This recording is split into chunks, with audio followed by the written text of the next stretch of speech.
আলাইকুম ওয়া রাহমাতুল্লাহি ওয়া বারাকাতুহু। আলহামদুলিল্লাহি রাব্বিল আলামিন ওয়াল আকিবাতু লিল মুত্তাকিন ওয়াস সালাতু ওয়াস সালামু আলা আশরাফিল আমবিয়া ওয়াল মুরসালিন নবিনা মুহাম্মদ ওয়া আলা আলিহি ওয়া সাহবিহি ওয়া মান তাবিআহুম বিইহসানিন ইলা ইয়াউমিদ্দিন, আম্মা বা'দ। সম্মানিত দূরের ও কাছের দর্শক ও শ্রোতামণ্ডলী, আল্লাহ রাব্বুল আলামিনের অশেষ মেহেরবানিতে আমরা আজ 16ই মুহররম 1446 হিজরিতে রিয়াদস্থ বাথা ইসলামিক সেন্টার কর্তৃক আয়োজিত প্রতিদিনের সাপ্তাহিক কিতাবুত তাওহীদের ক্লাস শুরু করতে যাচ্ছি। তো আল্লাহ রাব্বুল আলামিন আমাদের এই উপস্থিতিকে কবুল করে নেন।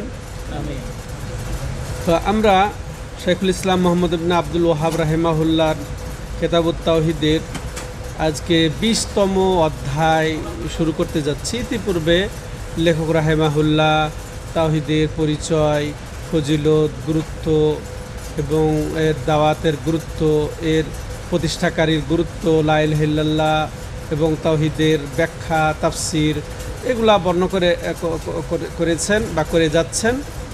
তো এখানেও তিনি মাশাআল্লাহ তাওহীদের সুসাব্যস্ত এবং কিভাবে তাওহীদ হেফাজত থাকবে, তাওহীদ সুসংরক্ষিত থাকবে, তাওহীদের নষ্ট তো হবেই না, বরং তাওহীদের যেন ঘাটতিও না আসে, এই মর্মেই তিনি দলিল উপস্থাপন করে যাচ্ছেন। তা আজকের অধ্যায়ও ওরকম গুরুত্বপূর্ণ একটি অধ্যায়, যাতে তাওহীদ সুসংরক্ষিত থাকে, আসল তাওহীদ, মূল তাওহীদ, তার সাথে সাথে যে শিরকের দিকে পতিত হওয়ার উপকরণ, ওসিলা, জরিয়া, এটাকেও তিনি খুব শক্তভাবে দমন করেছেন। তো সেই অধ্যায় তিনি বলছেন, বাবু মা জা ফি তাগলিদ ফি মান আবাদাল্লাহ ইনদা কবরে রাজুলিন সালেহ ফাকাইফা ইযা আবাদাহু। যে এই অধ্যায়ে যা এসেছে যে কোনো সৎ ব্যক্তি, অর্থাৎ ওলি, আমাদের পরিভাষায় ওলি বললে সহজে বুঝি, সৎ ব্যক্তি বললে জমে না। হ্যাঁ, ওলি, হ্যাঁ, রাজুল সালেহ যদি বলা হয় বুঝবেই না, কি ওলি বললে খুব করে বুঝবে যে ওলি। কোনো ওলির কবরের পার্শ্বে আল্লাহরই যদি কেউ ইবাদত করে, এ ব্যাপারে কঠোরতা, এ ব্যাপারে সতর্কীকরণ নোটিশ, হ্যাঁ, রাসূলুল্লাহর। তাইলে যদি এটাই হয় যে রাসূলের না, ওলির কবরের পার্শ্বে আল্লাহর ইবাদত করা যদি কঠোরতা আসে, নবী সাল্লাল্লাহু আলাইহি ওয়াসাল্লাম হুঁশিয়ার করে দেন, ওসিয়ত করে যান, তাইলে সরাসরি ওলির কাছে চাওয়া, ওলির আশা পোষণ করা, ওলির খুশির জন্য জবাই করা, তাহলে আরও কত কঠিন, আরও কত কঠোরতা এর মধ্যে রয়েছে, এটাই তিনি ফুটিয়ে তুলেছেন আজকের অধ্যায়। সম্মানিত দর্শক ও শ্রোতামণ্ডলী, আপনারা আশা করি মনোযোগ সহ আমাদের সাথে থাকবেন ওদের শেষ পর্যায়ে। তো বলছিলাম এই অধ্যায়টি তাওহীদের সুসাব্যস্তকরণ এবং তাওহীদের সুসংরক্ষণ, যেটা হচ্ছে কি, যে শিরকের ওসিলা থেকে তিনি শক্ত হাতে প্রতিহত করেছেন, শক্তভাবে দমন করেছেন লেখক রাহিমাহুল্লাহ। আর এখানে ফুটিয়ে তুলেছেন যে আমাদের নবী সাল্লাল্লাহু আলাইহি সাল্লাম কীভাবে উম্মতের প্রতি সদয় ছিলেন, দয়ালু ছিলেন, আগ্রহী ছিলেন তাদের হেদায়েতের জন্যে, তাদের তো তাওহীদের ওপর অটল থাকার প্রতি, এবং শিরক থেকে যেন তারা বেঁচে থাকে এই জন্য কত যে আগ্রহী ছিলেন। এমনি তার টাইটেলই হচ্ছে আল্লাহর পক্ষ থেকে রাউফ রাহিম। লাকাদ জাআকুম রাসূলুম মিন আনফুসিকুম আজিজুন আলাইহি মা আনিতুম হারিসুন আলাইকুম বিল মুমিনিনা রাউফুর রাহিম। হ্যাঁ, যেটা আল্লাহ রাব্বুল আলামিন তার টাইটেলই দিয়েছেন যে তিনি রাউফ, তার উম্মতের প্রতি রাহিম, তিনি মহান দয়ালু, হ্যাঁ, পরম মেহেরবানি, করুণার আধার। হ্যাঁ, এবং এই উম্মতের কোনো দুঃখ কষ্ট আসে, এটা তার জন্য খুবই কষ্টদায়ক। হ্যাঁ, তো সেই হিসেবে তার প্রমাণ হচ্ছে এই অধ্যায়টি, হ্যাঁ, যে আল্লাহর ইবাদত করা যাবে না যদি কোনো ওলির কবর, মাজার, দরগাতে যদি সেই আল্লাহর ইবাদতটা হয়, তাহলে সরাসরি তাহলে কী অবস্থা, এটাই তিনি বলেছেন। তাহলে তার নবী সাল্লাল্লাহু আলাইহি সাল্লাম আমাদের প্রতি যে তার আগ্রহ, তার যে নসিহত, তার যে ওসিয়ত, তার যে দয়া, তার যে মাশাআল্লাহ করুণা, তার বহুত আলামত এখানেই ফুটে ওঠে তার এই সব হাদিসের মাধ্যমে, যে তিনি যে শিরকে যেন পতিত না হয় তার উম্মত, এই ব্যাপারে তিনি সতর্ক করেছেন। এটাই তার দয়ার এটা প্রমাণ। তারপরে তিনি ওই ওসিলা, ওই কারণ, ওই উপকরণকেও তিনি চরমভাবে দমন করেছেন, যেটা শিরকের দিকে নিয়ে যায়। সম্মানিত দর্শক ও শ্রোতামণ্ডলী, তেমনইভাবে এর উপরে কঠোরতা আরোপ, তার ভীতি প্রদর্শন, কঠোরতা আরোপ, হ্যাঁ।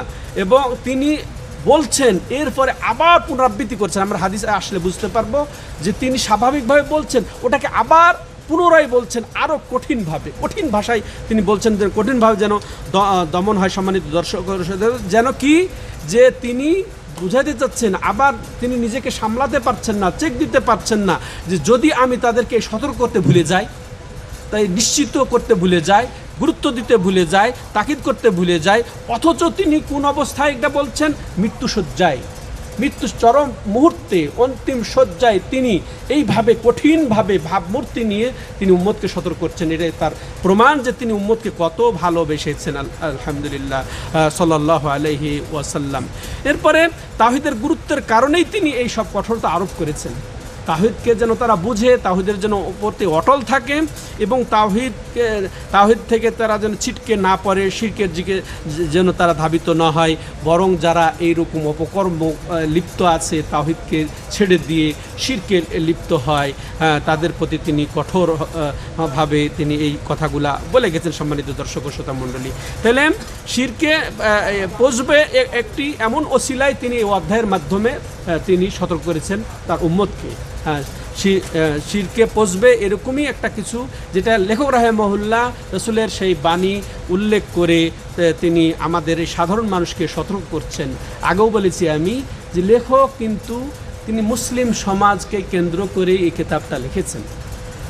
মুসলিম সমাজকে, ইহুদি খ্রিস্টানকে কেন্দ্র করে নয়, তার সমাজেও এরকম শিরক, এরকম কুফুর, এরকম অলি কেন্দ্রিক, এই যে সতলোক কেন্দ্রিক, বাজার কেন্দ্রিক, দরগা কেন্দ্রিক, আস্তানা কেন্দ্রিক এইভাবে ছেয়ে গেছিল।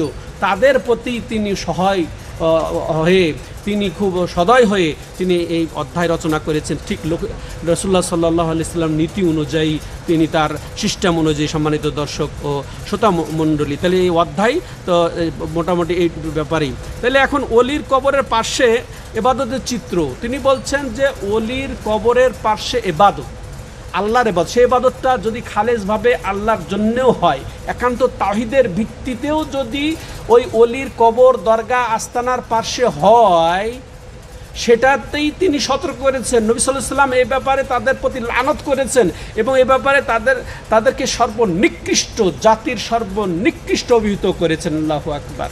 হ্যাঁ, সম্মানিত দর্শক ও শ্রোতা মণ্ডলী, তাহলে চিন্তা করেন, তাহলে তারা যারা আবার এরপরে দ্বিতীয় অংশ কি, যে তাইলে সরাসরি যারা অলির কাছে চাইবে, অলির কাছে আশা পোষণ করবে, অলির খুশির জন্য জবাই করবে, তাদের কাছে আর্তনাদ, তাদের কাছে ফরিয়াদ করবে, তাদের কাছে আশ্রয় চাইবে, হ্যাঁ, তো তাইলে তাদের অবস্থা কি হবে, তাদের আমলটা কেমন হবে, সেটাই তিনি বলবেন মাশাআল্লাহ আল্লাহ রাসূল সাল্লাল্লাহু আলাইহি সাল্লামের ঈদ দিয়ে। তাহলে এর চিত্রগুলা কি, যে এই অলির কবরের পাশে কি ইবাদত হতে পারে? অলির কবরের পাশে সরাসরি সলাৎ, এটা অপছন্দনীয়। কবরের পাশে সলাৎ আদায় করা, এটা অপছন্দনীয়। কবরের পাশে দোয়া করা, দোয়া হুয়াল ইবাদা, কেউ যদি খালিস দিলে একমাত্র আল্লাহর কাছেই যদি ওই কবরের কাছে যায়, চায়, তাকেই সতর্ক করেছেন রাসূলুল্লাহ সাল্লাল্লাহু আলাইহি ওয়াসাল্লাম, তার প্রতি লানত করেছেন, তাকেই সর্বনিকৃষ্ট অভিহিত করেছেন। উলাইকা শিরারুল খালক, তারা একেবারে সৃষ্টির সর্বনিকৃষ্ট, যারা এই অলির কবরের পাশে আল্লাহর কাছে দোয়া করে। আল্লাহর কাছে দোয়া, শর্ত হচ্ছে আল্লাহর কাছে সে দোয়া করছে, আল্লাহর কাছে সে চাচ্ছে, আল্লাহর উপরে সে ভরসা করছে, আল্লাহর কাছে সে আশা করছে, আল্লাহর কাছে সে ফরিয়াদ করছে। আল্লাহর জন্য সে যদি ওখানে আল্লাহর নামেও জবাই করে, আল্লাহর উদ্দেশ্যেও জবাই, কিন্তু কোথায় করছে? অলির মাজার দরগাতে, অলির মাজার দরগাতে। এখন বলেন সম্মানিত দর্শক ও শ্রোতা মণ্ডলী যারা উপস্থিত আছেন এবং যারা আড়ালে আছেন, আমাদের কবর, মাজার, দরগায় এই দুটার একটা তো হয় নিশ্চিত, যে যে আল্লাহরও ইবাদত করছে, আর ইবাদতটা শুধু ওই সিজদা নয়, ইবাদত শুধু সালাত নয়, ইবাদত শুধু জাকাত নয়, ইবাদতটা হচ্ছে সিয়াম নয়, হজ নয়, বরং ইবাদত আল্লাহ যা খুশি হন, আল্লাহ যা পছন্দ করেন, যা আল্লাহ আমাদেরকে হুকুম করেছেন সেগুলাই বাস্তবায়ন করা। তো যে ওই কবর মাজার দরগায় গিয়ে, অলির আস্তানায় গিয়ে কি হয়? দোয়া হয়, হ্যাঁ, তারপরে জবাই হয়, আশা হয়, ভরসা হয়, ভয় হয়, অনুনয় বিনয় সম্মান প্রদর্শন নম হয়। এগুলো হয় কি না? এগুলো ইবাদত, আর এগুলো আল্লাহর ভরসা হয়। তো এগুলো আল্লাহ চান না, এগুলো আল্লাহ পছন্দ করেন না, এগুলো আল্লাহ আমাদেরকে নির্দেশ করেন নাই। আর এগুলোই তো ওখানে, যদিও সে একান্তই ওই কবরের মাজার দরগায় গিয়ে যদি আল্লাহর জন্যে করে, তাহলে তাদের প্রতি রাসূল লানত করছেন, তাদেরকে বলছেন সর্বনিকৃষ্ট জাতির এবং সৃষ্টির। আল্লাহু আকবার। হ্যাঁ, তাহলে সম্মানিত দর্শক শুনতো, তো এগুলোই তো চিত্র যে কবর মাজার দরগার পার্শ্বে যা হয়, ইবাদতের নামে যা হয়। তাহলে এগুলা হচ্ছে সম্মানিত দর্শক, তাইলে তাদের আবার বিশ্বাস কি? তারা কোন বিশ্বাসে সেখানে যায়? যে সেখানে গিয়ে তারা সেই জায়গাটা হচ্ছে বরকতময়। কি মাজার, কি দরগায় যে মানুষ বেশি বেশি চায়? আজমির, খাজা বাবা দরবার, তারপরে শাহজালাল, শাহপরান, শাহ মাকদুম, এখানে যায়। ওখানে যে যদি তাদেরকে জিজ্ঞাসা করেন, সেখানে যেহেতু আমরা নামাজ পড়ি, সেখানে তো আমরা একটু আল্লাহর কাছে চাই, বেশি কান্নাকাটি করি, বেশি আমাদের মনটা বেশি বিনয় প্রকাশ পায়, এগুলোই তো বলবে, তাই না? তো এদেরকেই বলছেন রাসূলুল্লাহ সাল্লাল্লাহু আলাইহি ওয়াসাল্লাম, এদেরকেই বলছে যারা এই কথাগুলা বলবে যে সেখানে গিয়ে আমরা তো তার জন্য সিজদা করি না, হ্যাঁ, তারপরে তার জন্য জবাই করি না, তার উদ্দেশ্যে আমরা জবাই করি না, আল্লাহর উদ্দেশ্যে জবাই করি, কিন্তু ওইখানে গিয়ে ওদেরকে রাসূল সাল্লাম বলছেন, ওদের কথা এখানে বলেছেন, ওদের উপরে তো আমরা ভরসা করি না, আল্লাহর প্রতি ওখানে গিয়ে ভরসা করি। কি কারণে? ওই জায়গাটা হচ্ছে বরকতময়। কে ওখানে বরকত দিয়েছে? কে বরকতের কথা বলেছে? যে বরকতের কথা বলবেন সে নবী তো আপনাকে সতর্ক করছেন। তো কিভাবে ওই মাজারে দরগায় গিয়ে আপনি ওখানে যে মোনাজাত করবেন, ওখানে আশা করবেন, ওখানে ভরসা করবেন, ওখানে যা জবাই করবেন, ওখানে যা ফরিয়াদ, আল্লাহর কাছেও যদি ফরিয়াদ করেন, আল্লাহর কাছেও যদি প্রার্থনা করেন, আপনাকেই বলছেন রাসূলুল্লাহ সাল্লাল্লাহু আলাইহি ওয়াসাল্লাম যে লানত তোমার উপরে, আপনাকেই বলছেন যে তুমি যা সৃষ্টির সর্বনিকৃষ্ট ব্যক্তি। হাদিস আসতেছে, এখন ওইটা ভূমিকা চলছে, অধ্যায়ের ব্যাখ্যা চলছে। সম্মানিত দর্শক, তারা আরও মনে করে যে এটা তো আমরা তো তার ইবাদত করি না, ওই অলির ইবাদত করি না, বরং আল্লাহরই ইবাদত করছি সেখানে। কিন্তু সেখানে এ সত্ত্বেও তাদের প্রতি নবী সাল্লাল্লাহু আলাইহি ওয়াসাল্লাম লানত করছেন এবং তাদেরকে সর্বনিকৃষ্ট, এই সৃষ্টির সর্বনিকৃষ্ট অভিহিত করছেন। অথচ তারা ইখলাসের সাথে আল্লাহর কাছেই চাচ্ছে, আল্লাহর জন্য প্রার্থনা করছে, জবাইও তারা হয়তো বা ওখানে আল্লাহর উদ্দেশ্যেই করছে, কিন্তু তাদেরকে এই কথাই নবী সাল্লাল্লাহু আলাইহি সাল্লাম বলছেন। সম্মানিত দর্শক ও শ্রোতা মণ্ডলী, তো এরপরে তাহলে অলির দরগায় যাওয়ার উদ্দেশ্য শুধু, তাহলে সেখানে কি জন্য তারা যায়? যারা ভালো, ওই দুইয়ের মধ্যে যারা ভালো, তারা কি উদ্দেশ্যে যায়? ওটা বরকতময় জায়গা, হ্যাঁ, বা ওখানে ওসিলা মনে করে তাকে, যে তার ওসিলাতে আল্লাহ সন্তুষ্ট হয়ে যাবে, খুশি হয়ে যাবে, এইটা ভালো, ওই দুইয়ের ভালো, তাদের প্রতি রাসূলের লানত, তাদের প্রতি হচ্ছে তিনি বলছেন যে এরা সৃষ্টির। অথচ এই অলি সাধারণত দুই ধরনের হবে। অলি সাধারণত কয় ধরনের হবে? দুই ধরনের। একটা মধ্যপন্থা, যারা ফরজগুলা একেবারে যথাযথভাবে পালন করবে, যারা হারাম থেকে বহু দূরে থাকবে, হারামের ধারে কাছে যাবে না, এরা হচ্ছেন এক শ্রেণীর ওয়ালি বা সৎজন নেককার ব্যক্তি। আর দ্বিতীয় হচ্ছে যারা হচ্ছে সাবিকুম বিল খায়রাত, যারা একেবারে কল্যাণের দিকে সদা ধাবমান, হ্যাঁ, তাদের দ্বারা পাপ হবে না। ওই যে প্রথম প্রকার ওয়ালি, তারা হয়তো বা মাকরুহ, এইসব সগীরা গুনাহ, এইসব ইচ্ছা অনিচ্ছা হয়ে যায়, কিন্তু এদের দ্বারা ওরকম হবে না। এরা একটা টপ লেভেলের ওয়ালি, যারা আল্লাহর হক ভুলণ্ঠিত হবে না, দ্বারা হকুল ইবাদ, মানুষের হকও নষ্ট হবে না, এইরকম টপ লেভেল যারা, তারা হচ্ছে সাবিকুম বিল খায়রাত, সদা কল্যাণের পথে ধাবিত, ইবাদতের পথে ধাবিত এই দুই অলি। তো এই দুই অলি কেন্দ্রিক ধোকায় পড়ে মুসলিম জনতা, তাও এদের আবার টাইটেল কি তাওহিদি জনতা। এই তাওহিদি জনতা এই যে তারা কবরে মাজারে গিয়ে এই জন্য ইবাদত করে যে তিনি বরকতময়, তার স্থানটা হচ্ছে বরকতময়, তিনি সন্তুষ্ট হলে আল্লাহ সন্তুষ্ট হবেন, এই অবস্থা। আর তাদের হুকুম কি? রাসূল সাল্লামের লানত। আর তাদের হুকুম কি? তারা সৃষ্টির সর্বনিকৃষ্ট। এই অধ্যায় দিয়ে এটাই আমাদের লেখক রাহেমাহুল্লাহ স্পষ্ট করে দিয়েছেন। সম্মানিত ভাইরাম, তাহলে তারা কি করে? যে তারা অতিরঞ্জন করে এই অলির নাম দিয়ে, ওই মাজারে দরগা গিয়ে তাকে বাড়াবাড়ি করে, তার সম্মান খুব উঁচা, তাকে ধরলে আল্লাহকে ধরা যাবে, আল্লাহকে সন্তুষ্ট করা যাবে, এটা তো তারা বলে থাকে।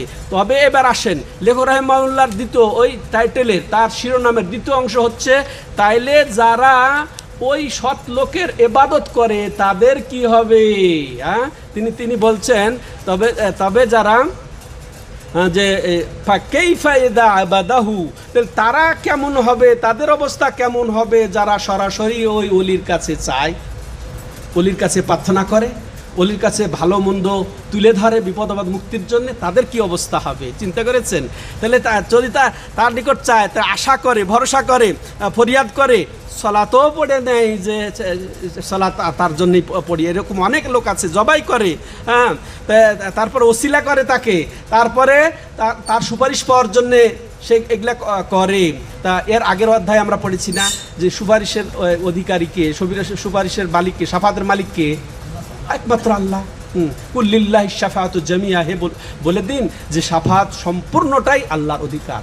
হ্যাঁ, তো ওরা মনে করে যে উনি সুপারিশকারী হবেন, এই ওসিলা এগুলা করে তার ইবাদত করা।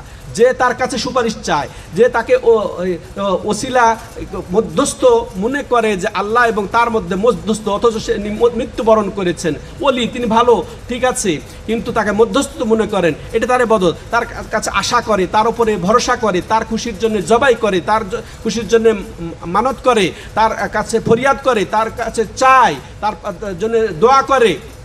এগুলা যদি করে তাহলে তার কি অবস্থা? লেখক রাহিমাহুল্লাহ প্রশ্ন করছেন, তাহলে তার কি অবস্থা হবে সম্মানিত দর্শকের সাথে? আর সেখানে গিয়ে এই যে ওই কবরে মাজারে গিয়ে কি করে? বাতি জ্বালায়। ওই কবরে মাজারে গিয়ে কি করে? আরও কি যা করার সেটা আপনারা ভালো করে, সম্মানিত দর্শক ও শ্রোতামণ্ডলী। তো এরপরে তাদের সম্মান প্রদর্শন করে, আর এদের জন্যেই আল্লাহ রাসূল সাল্লাল্লাহু আলাইহি সাল্লামের লানত, এবং বলে গেছেন তিনি যারা সৃষ্টির সর্বনিকৃষ্ট জাতি।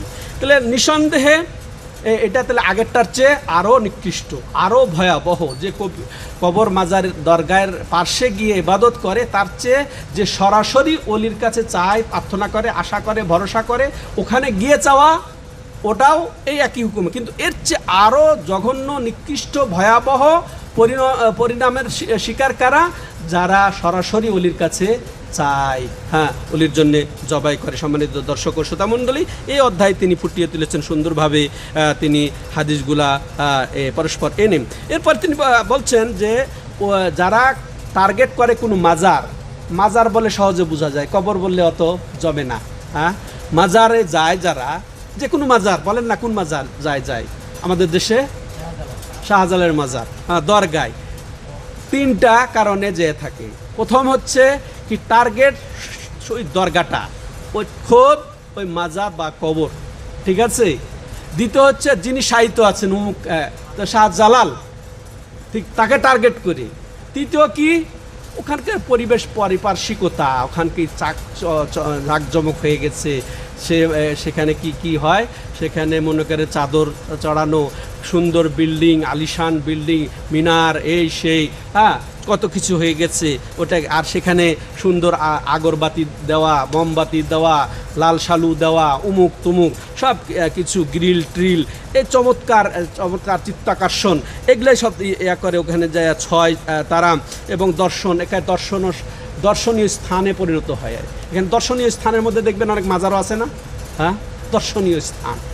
তাহলে তিন দিক হয়ে গেল, এক সরাসরি ওই কবর, মাজার, দরগা, আর এক হচ্ছে পরিবেশ, আর একটা হচ্ছে খোদ ওই মৃত ব্যক্তিকে টার্গেট করে সেখানে যায়। আর তারা মূলত সেখানে গিয়ে এটাকেই বলা হয় আসলে মূর্তি, এটাকে হচ্ছে পৌত্তলিকতা, এটাই পৌত্তলিকতা। হিন্দুরা মূর্তি বানায়া ওরা পূজে, আর ঠিক এরা এই মাজার দরগা কবর বানায়া পূজে। তো এটাকে ওসান হাদিসে এসেছে ওসান শব্দটা, তো এটা ওসানেরই অন্তর্ভুক্ত। সম্মানিত ভাইরাম, এবার আসেন যে লেখক রাহিমাহুল্লাহ যেসব হাদিস উপস্থাপন করেছেন তিনি এর দলিল হিসেবে তিনি যে অধ্যায় রচনা করেছেন, কি অধ্যায়টা ভালো করে মনে রাখবেন, যে সৎ লোক বা অলির কবরের পার্শ্বে ইবাদত করার ক্ষেত্রে রসুলের কঠোরতা, হুঁশিয়ারি, এবং আর যদি সরাসরি ওই অলিরই ইবাদত করে তাহলে তখন কি হবে সেটা, এটাই তিনি বলতেছেন। এখন এর দলিল তিনি 4টি দলিল তিনি একের সহিহ বুখারী এবং মুসলিম থেকেই বেশি। দেখেন আল্লাহু আকবার, আমাদের মাজার দরগার যে এই দুটেই কিন্তু অবস্থা, তাই না, যেটা বললাম বুঝেছেন আশা করি। হ্যাঁ, তো এই দুই অবস্থায় কিন্তু পরিলক্ষিত হয় মাজার দরগাতে, অথচ বুখারী মুসলিম দ্বারা সাব্যস্ত যারা মাজার দরগায় যায়, যারা আহ্বান করে মাজার দরগা, যারা প্রচার প্রসারক, এই যে অনেক রেজবিরা, এই যে বেরলভীরা, এই যে কথিত আব্বাসীরা, এরা মাজার দরগার অলি নিয়ে ব্যস্ত, তোমার অলির কবরের পাশে এরকমভাবে চাওয়াটা রাসূলুল্লাহ সাল্লাল্লাহু আলাইহি ওয়াসাল্লাম নিষেধ করে গেছেন, তাদের লালত করে গেছেন। এটা তোমাদের বুখারী মুসলিমের হাদিস চোখে পড়ে না? হ্যাঁ, তাদেরকে উদাত্ত আহ্বান জানাই, আপনারা যারা শুনছেন এবং যারা আড়াল থেকে শুনছেন তাদের মাধ্যমে এই মেসেজ দিতে চায়, যারা কবর মাজার দরগায় গিয়ে আবাদ করছে তাদেরকে সতর্ক করেন। যদি তা আপনারা নিকটাত্মীয় হয়, যারা প্রতিবেশী যদি হয়, সমাজের কেউ যদি হয়, এমনকি ভাই যদি হয়, এমনকি আপনার মুসলিম যদি নাম ভাইও হয়, তাহলে তাদেরকে এই মেসেজটা দেন, তারা যেন খুব আন্তরিকতার সাথে তারা যেন বিরত থাকে। এবার তিনি প্রথম দলিল উপস্থাপন করছেন, এটাও বুখারী এবং মুসলিম থেকে, যে বুখারী মুসলিমে এসেছে। আয়েশা রাদিয়াল্লাহু আনহা বর্ণনা করছেন। আয়েশা রাদিয়াল্লাহু আনহা কে? উম্মুল মুমিনিন। হ্যাঁ, আয়েশা রাদিয়াল্লাহু আনহা। হ্যাঁ, তো তিনি সবচেয়ে বিচক্ষণ, বুদ্ধিমান, বিশ্বের সেরা রমণী, যিনি এই এলেমের পণ্ডিত ছিলেন। হ্যাঁ, সেই আয়েশা রাদিয়াল্লাহু আনহা। তো তিনি আবার খবর দিচ্ছেন যে আরেকজন রসুলের স্ত্রী উম্মু সালামা হচ্ছেন যে ইনিও নবী সাল্লাল্লাহু আলাইহি ওয়াসাল্লামের একজন অন্য স্ত্রী, হিন্দ বিনতে আবি উমাইয়া। ইনি এনার কথা বলছেন যে উনি যখন হাবশাতে ছিলেন, হাবশাতে যা দেখেছেন সেটা তিনি বর্ণনা দিচ্ছেন, যে যাকারাত লি রাসূলুল্লাহ সাল্লাল্লাহু আলাইহি ওয়াসাল্লাম কানিসাতান রাআতহা বিআরদিল হাবাশাতে ওয়া মা ফিহা মিনাস সুওয়ার ফাকাল উলাইকা ইযা মাতা ফিহিমুর রাজুলুস সালিহু আবিল আবদুস সালিহু বানাউ আলা কবরিহি মসজিদা ওয়া সাওয়ারু ফিহি তিলকা সুওয়ার উলাইকা শিরারুল খালক ইনদাল্লাহ। আয়েশা রাদিয়াল্লাহু মা আয়েশা বলছেন যে আমাদের মা আরেকজন উম্মু সালামা, ওনার নাম আসলে হিন্দ, যখন হাবশা, ইথিওপিয়া, আবিসিনিয়া বর্তমানে, ওখানে যখন তিনি ছিলেন এবং দেখেছেন, সেটা নবী সাল্লাল্লাহু আলাইহি ওয়াসাল্লামকে এসে বলছেন। কোন সময়? রাসূলুল্লাহ সাল্লামের মৃত্যু শয্যায় তখন তিনি ওখানকার অবস্থা বর্ণনা দিচ্ছেন, যে কি তিনি চিত্র দেখেছেন। ওই তাদের একটা কানিসা ছিল, গির্জা ছিল, অর্থাৎ খ্রিস্টানদের একটা গির্জাতে তিনি যা দেখেছেন ওটা বর্ণনা, যে সেখানে চিত্র তিনি দেখেছেন, প্রতিকৃতি দেখেছেন। এগুলা যখন শুনলেন উম্মু সালামার কাছ থেকে নবী সাল্লাল্লাহু আলাইহি ওয়াসাল্লাম, তিনি বলছেন উলাইকা ইযা মাতা ফিহিম। এটা হয়েছে কিভাবে জানো? ওখানে যে তুমি ওই যে তাদের গির্জাতে প্রতিকৃতি দেখলে, ছবি দেখলে, সেগুলো আসলে তাদের মধ্যে সৎজন যখন মারা গেছে, বা কোন সৎ ব্যক্তি বা সৎ পুরুষ মারা গেছে, তখন তারা কি করেছে? তাদের কবরে একটা মসজিদ বানিয়ে দিয়েছে। ওয়াসাওয়ারু ফিহি তিলকা সুওয়ার, এবং তাদের চিত্র ওখানে অঙ্কিত করেছে, তাদের নামে চিত্র অঙ্কিত করেছে। উলাইকা শিরারুল খালক, আর জেনে রাখো ওরা সৃষ্টির সবচেয়ে নিকৃষ্ট, হ্যাঁ, ইনদাল্লাহ, আল্লাহর নিকটে। এখানে বলছেন যে তারা ওখানে মসজিদ বানায় নিয়েছে। আসলে মসজিদ বানানো, ভালো করে সতর্ক, ওয়ান্নাল মাসাজিদা লিল্লাহ ফালা তাদউ মাআল্লাহি আহাদা। মাসাজিদ মসজিদ হওয়া জরুরি না। মসজিদের যে বিল্ডিং, যেটা পরিভাষায় আমরা মসজিদ বুঝি, এখানে কোরআনে এবং হাদিসে যে মসজিদ শব্দটা ব্যবহার হয়, এটা ওই যে মসজিদ ঘর হওয়াটা জরুরি না। জুইলাতিল আরদু মসজিদান ওয়া তাহুরা। হ্যাঁ, যে রাসূল সাল্লাম কি বলছেন? আমার জন্য আল্লাহ রাব্বুল আলামিন কি করেছেন? সমস্ত জমিনকে মসজিদ বানাই দিয়েছে, সমস্ত পৃথিবীটাই আমাদের জন্য মসজিদ। অর্থাৎ যেখানেই সিজদা দেওয়া হয়, যেখানেই ইবাদত করা হয়, এক কথায় মসজিদের অর্থই হচ্ছে যেখানে ইবাদত করা হয়, যেখানে আপনি দোয়া করবেন সেটাই মসজিদ, যেখানে আপনি দোয়া করবেন সেটাই মানে ইবাদতের জায়গার নামই হচ্ছে মসজিদ। ঠিক আছে, বুঝবেন তো?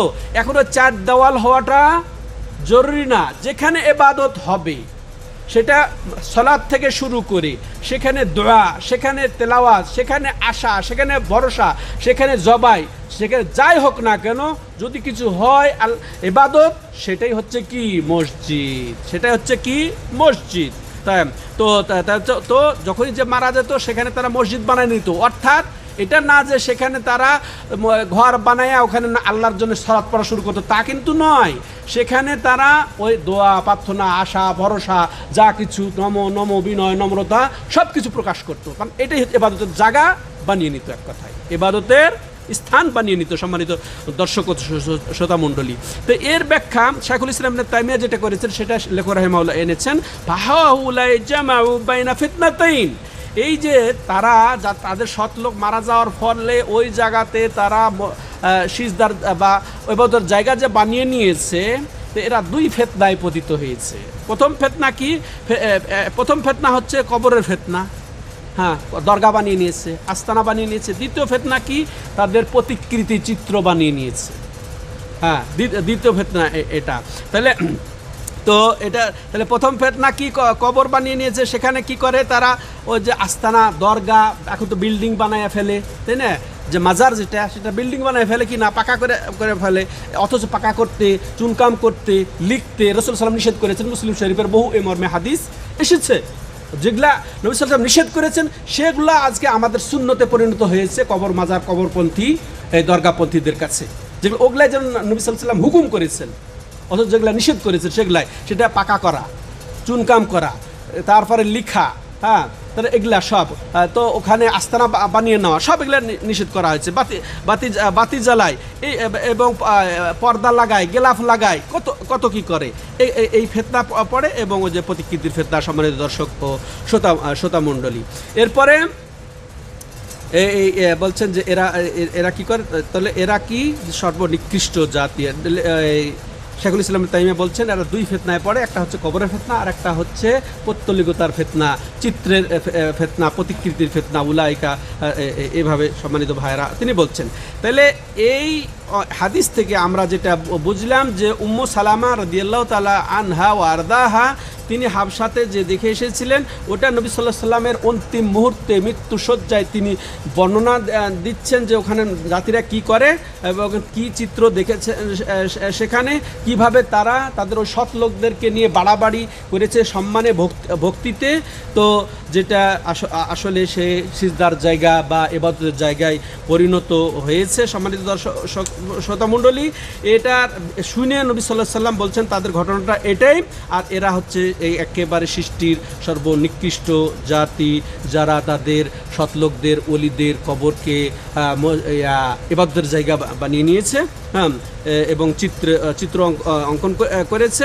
তাহলে এই হাদিসের সাথে আমাদের অধ্যায়ের সম্পর্ক বুঝি আসছে স্পষ্ট, যে এখানে স্পষ্টভাবে বোঝা গেছে যে কবর, অলির কবরের মাজারে, দরগায় এখানে কোন ধরনের ইবাদত করা যাবে না, আল্লাহর জন্য হলেও কোনো ইবাদত করা যাবে না। এবং এটাও যেটা ইহুদি খ্রিস্টানরা করেছিল সেটা আজকাল যে করে সেটা যদি জায়েজ হয়ে যাবে, এটা কখনোই না, বরং এরা সর্বনিকৃষ্ট সৃষ্টির, এটা তিনি বলেন। তাহলে এই হাদিসটা থেকে আমরা কি বুঝলাম? প্রথম যে ওলিদের কবরের নিকটে ইবাদত করা নিষেধ। ইবাদত করা বলতে শুধু সালাত আদায় করা না, শুধু সিজদা করা না, কবরে সিজদা করা নয়, বরং ওইখানে যেয়ে দোয়া করাটাও নিষেধ। মাজার দরগায় গিয়ে আল্লাহর কাছেও দোয়া করাটা নিষেধ, জবাই করাটা নিষেধ, আশা ভরসা করাটা, ফরিয়াদ করাটা নিষেধ। এটা আমরা বুঝলাম। আর এটা অবশ্যই কি, এটা শিরকের ওসিলা। আর এটা কাদের সাদৃশ্য? ইহুদি খ্রিস্টানদের সাদৃশ্য।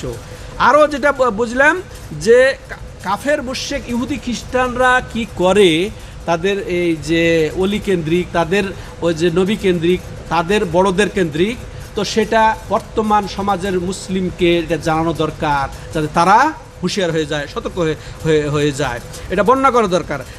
তেমনইভাবে চিত্র অঙ্কন, তারপরে ছবি, এই যে এইসব বড়দের বিশেষ করে সসম্মানে সশ্রদ্ধ চিত্র অঙ্কন করে বা ছবি তুলে ওটা লটকিয়ে রাখা সম্মানার্থে, এটার সতর্কতা বোঝা আসছে, কারণ এটা শিরকের ওসিলা। তেমনইভাবে যে সৎ লোকদের বা ওলিদের কবরকে ইবাদতের জায়গা বানানো নিষেধাজ্ঞা এখানে এসেছে। আর যারা করবে তারা এই সৃষ্টির সর্বনিকৃষ্ট, এটা আমরা বুঝতে পারছি, যদিও তাদের নিয়তটা ভালো থাক। তারা বলবে যে সেখানে তো আমরা ইখলাস আল্লাহর কাছেই চাই, নিয়তটা ভালো, জবাইটা তো আল্লাহর জন্যই, একটা খাস দিলেই করি, ওইখানে কেন? তাদেরকে জিজ্ঞেস করো ওইখানে কেন? হ্যাঁ, তো আর আপনার রাসূল সাল্লাল্লাহু আলাইহি ওয়াসাল্লাম নিষেধ করে গেছেন।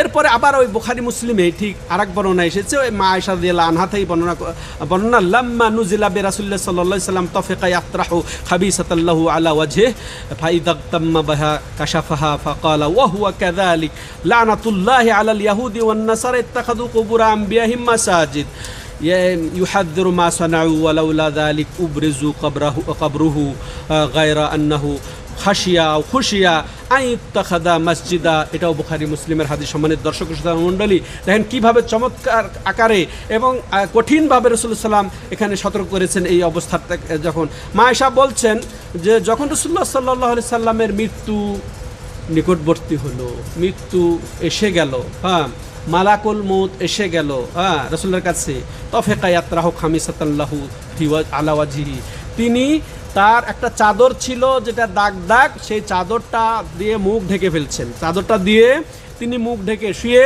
মুখ ঢেকে ফেলছেন। ফাইদা তাম্মা বিহা কাশাফাহা, যখন তার দম বন্ধ হয়ে যাওয়ার উপক্রম হচ্ছে তখন আবার চাদর দিয়ে মুখ খুলে ফেলছেন, চাদর সরায় ফেলছেন।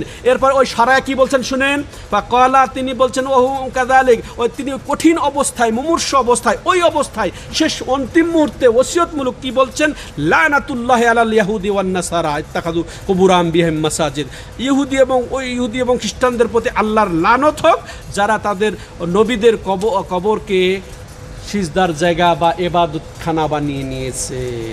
এটা কি খালি তাদেরকে? ইউহাদ্দিরু মা সানাউ, এবং তিনি সতর্ক করছেন তার উম্মতকে যা তারা করেছিল ওর থেকে।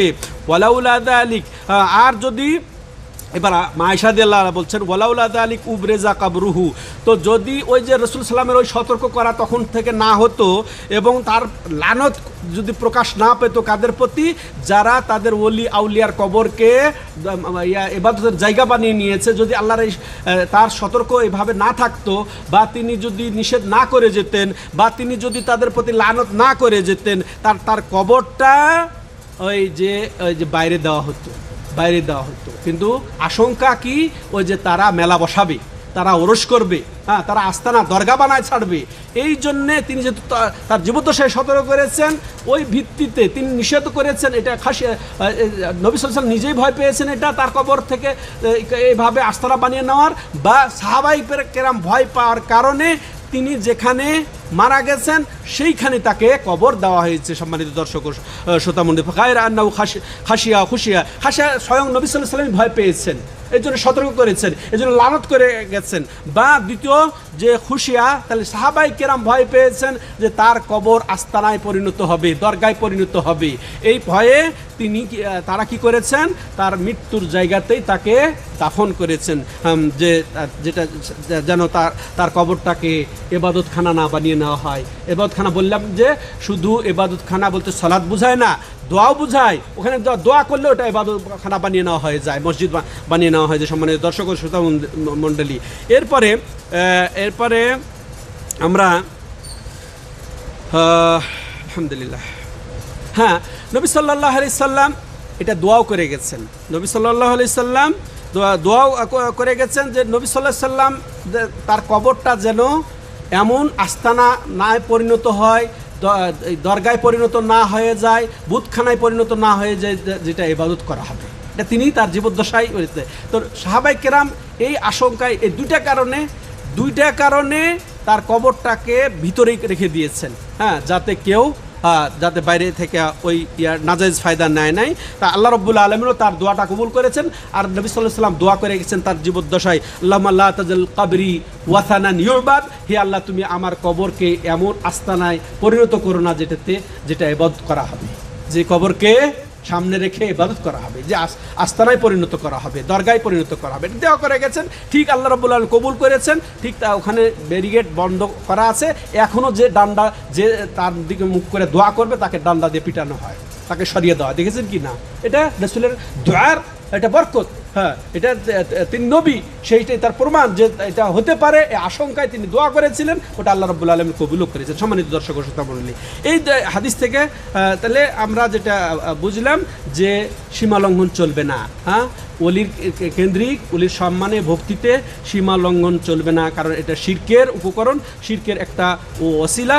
আর এটার থেকে সতর্ক করেছেন নবী সাল্লাল্লাহু আলাইহি সাল্লাম তার অন্তিম মুহূর্তে, মৃত্যুশয্যায়, শেষ অবস্থায়। আর এটার সাথে সম্পর্ক আমাদের অধ্যায়ের স্পষ্ট, যে ওলিদের কবরের ওখানে ইবাদত করা যাবে না, হ্যাঁ, যেটা শিরকের দিকে পৌঁছায়। তো এই হাদিস থেকে যেটা আমরা বুঝলাম, প্রথম যে নবীদের বা সৎদের বা ওলিদের কবরকে ইবাদতের জায়গা বানিয়ে নেওয়া যাবে না। হ্যাঁ, তো যেখানে সালাত আদায় করা হবে, যেখানে দোয়া করা হবে, যেখানে সম্মান ভক্তি প্রার্থনা তার জবাই এগুলা করা হবে, কারণ এটা শিরকের ওসিলা। তারপরে যেটা আমরা বুঝি, নবী সাল্লাল্লাহু আলাইহি সাল্লাম অতি গুরুত্ব পোষণ করা, যে গুরুত্ব দেওয়া তাওহীদের উপরে, তাওহীদের উপরে যেন তার উম্মত অটল থাকে, এবং তার ভয় যে তারা এই সম্মান অতি ভক্তি কেন্দ্রিক, তারা শিরকে পরিণত হবে, এই কবর মাজার দরগা কেন্দ্রিক অতি ভক্তির কারণে তারা শিরকে পরিণত হবে, এটা তিনি আশঙ্কা করেছেন। হ্যাঁ, সেই আশঙ্কা করেছেন, এটাও আমরা স্পষ্ট বুঝলাম, যেটা শিরকের দিকে নিয়ে যাবে। তেমনি ইহুদি খ্রিস্টানকে লানত করার জায়েজ, এটাও বুঝলাম। রাসূলুল্লাহ সাল্লাল্লাহু আলাইহি ওয়াসাল্লাম তার মৃত্যুশয্যায় তাদের প্রতি লানত অভিশাপ করেছেন।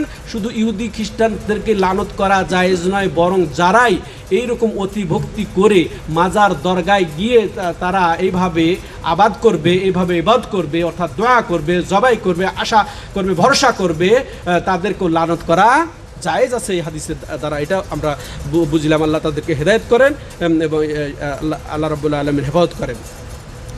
এরপর আরও যেটা বুঝলাম, যে নবী সাল্লাল্লাহু আলাইহি সাল্লামের কবরটা এখানে হওয়ার হিকমতও আমরা জানলাম, যে যাতে দরগায় পরিণত না হয়, মাজারে যাতে পতিত না হয়, এই জন্যে তার কবরটাকে ভিতরে রাখা হয়েছে, যাতে ফিতনায় না পড়ে।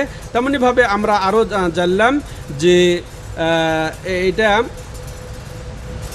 নবী সাল্লাল্লাহু আলাইহি সাল্লাম মানুষ ছিলেন, অতিভক্তির কারণে তারা কি বলে, যে তিনি নূর, মানুষের কাতার থেকে তাকে সরিয়ে দিয়ে ফেরেশতাদের কাতারে পাঠিয়ে দেয়।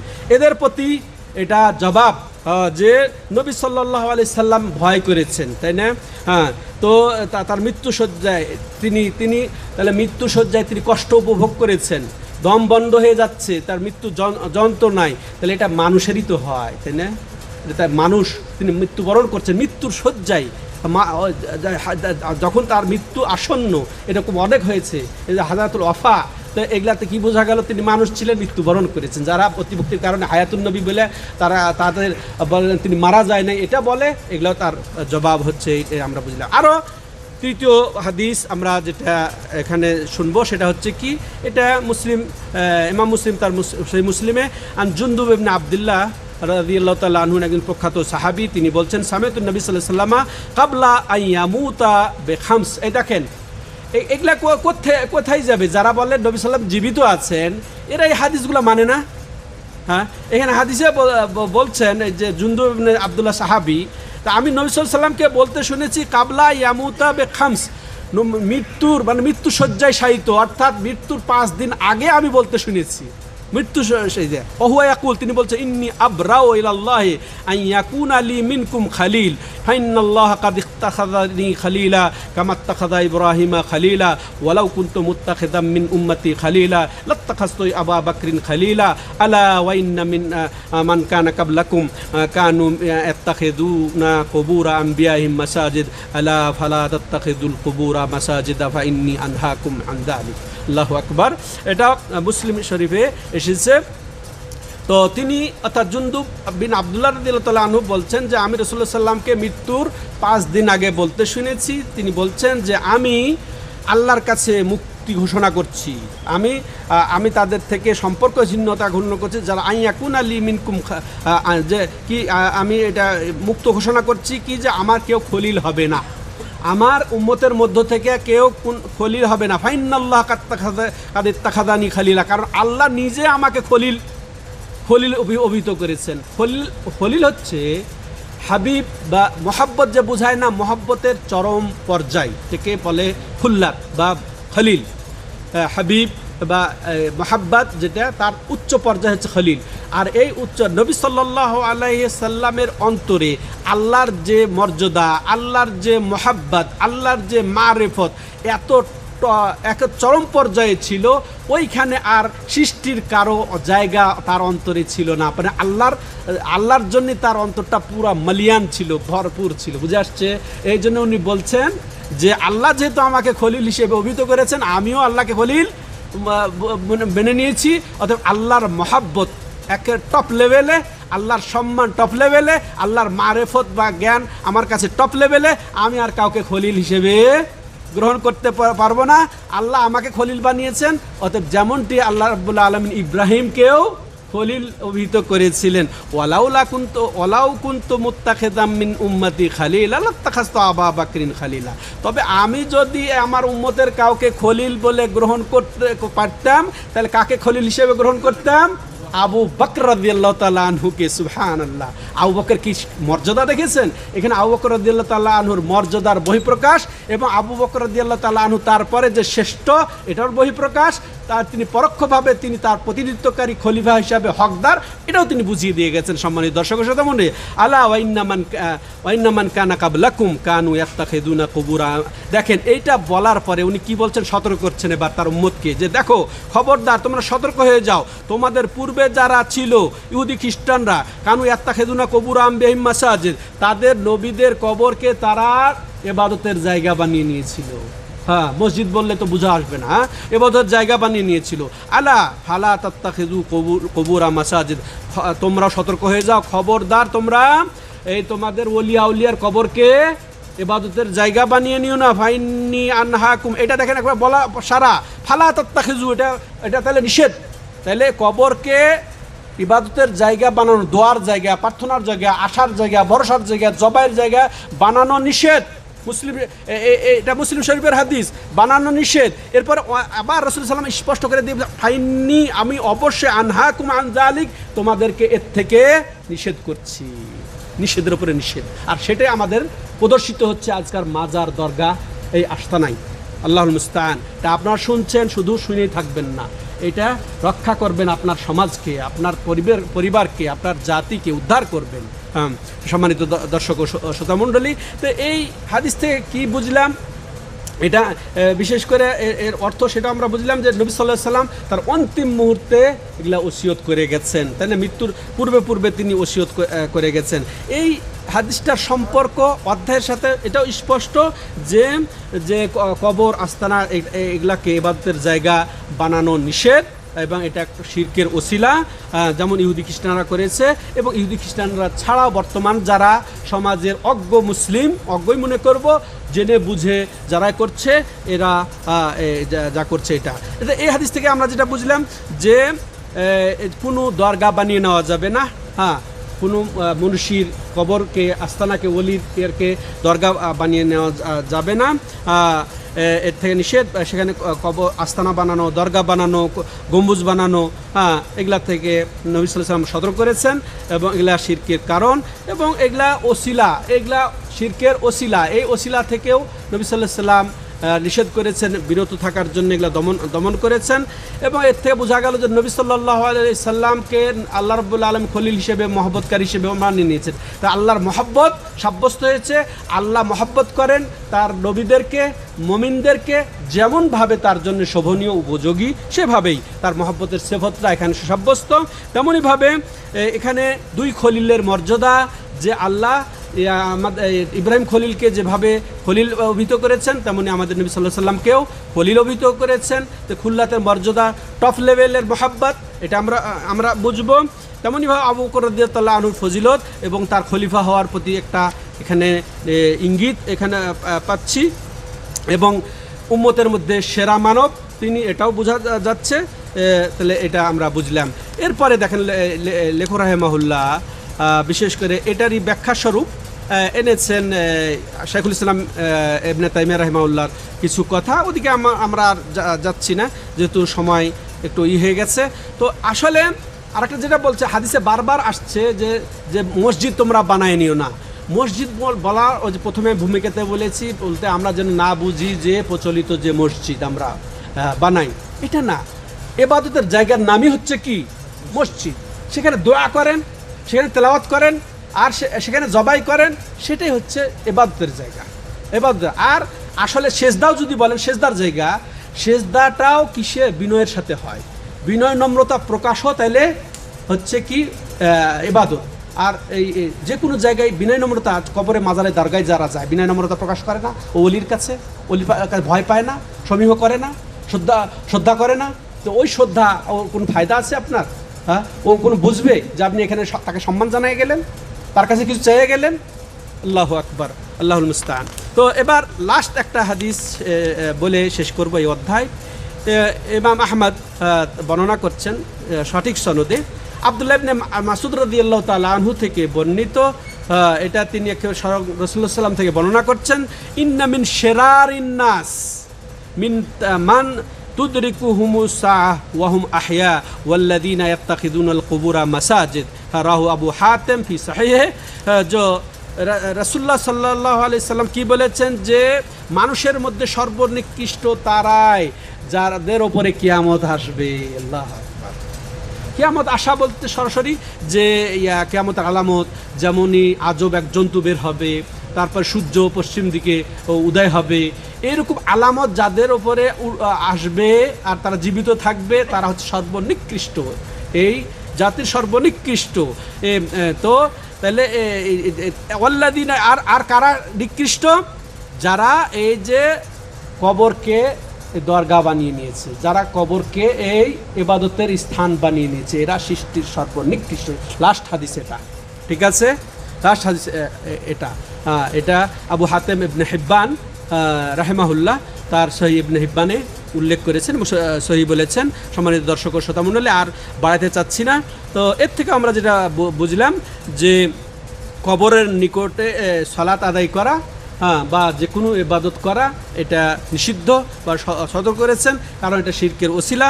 আরও যেটা আমরা এই হাদিস থেকে বুঝতে পারলাম যে সৎ লোকদের বা ওলিদের কবরকে মসজিদ বানায় নেওয়া থেকে নিষিদ্ধ করা হয়েছে, সেখানে সালাত হোক, দোয়া হোক, যে কোনোভাবে হোক, আর যারা করবে তারা সৃষ্টির সর্বনিকৃষ্ট। এটা আমরা বললাম রাসূলের বয়ান থেকে।